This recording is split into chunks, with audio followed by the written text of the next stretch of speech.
पंढरीनाथ भगवान की जय. वारकरी संप्रदायामध्ये आषाढी आणि कार्तिकी या वाऱ्यांचं अनन्यसाधारण असं महत्त्व आहे. भगवान पंढरीनाथाने स्वतः ज्ञानोबराय तुकोबराय संतांना सांगितलं आहे की आषाढी कार्तिकी विसरू नका मज सांगतसे गुज पांडुरंग. आषाढी आणि कार्तिकीच्या या सोहळ्याला तुम्ही मला विसरू नका. म्हणून सारे संत पंढरीनाथाकडे अत्यंत वेगानं, अत्यंत प्रेमानं, तीव्र ओढीनं त्याच्या भेटीच्या धावत येतात. त्यापैकी आज कार्तिकीचा अत्यंत महत्त्वपूर्ण असा सोहळा. आषाढीला भगवान देव शयन करतात, देवशयनी एकादशी आहे. आणि कार्तिकीला भगवान परमात्मा श्रीहरींचं उत्थापन होतं. याला देव उत्थापनी अर्थात देव प्रबोधिनी एकादशी असं म्हटलं जातं. या कार्तिकी एकादशीचं एक आगळं वेगळं वैशिष्ट्य आहे. जुना काळ आहे.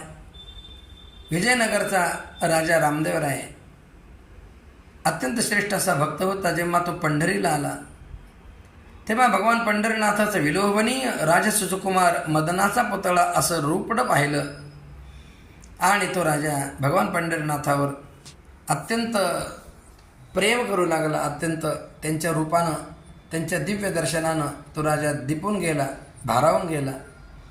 आणि त्यानं ठरवलं की या पंढरीनाथांना आपण आपल्या इथे घेऊन जायचं.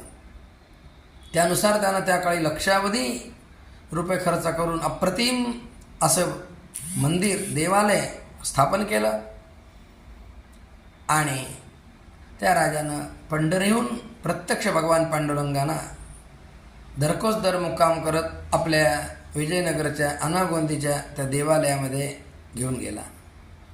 जाताना त्यानं देवाचे उपचार ठिकठिकाणी वेळेवर होतील याची काळजी घेतली आहे आणि तिथे घेऊन गेल्यानंतर स्थापना केली.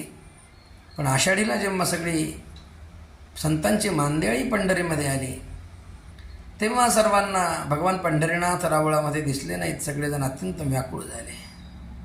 सगळे संत कासावीस झाले. काहींनी तर म्हटलं की आम्ही अन्नजलसुद्धा स्वीकारणार नाही. पण राजसत्तेपुढे काय बोलणार. आणि त्यावेळेला संत शांतिब्रह्म एकनाथ महाराजांचे पूर्वज असणारे संतश्रेष्ठ भानुदास महाराज यांनी फार मोठं धाडस केलं, धैर्य केलं आणि ते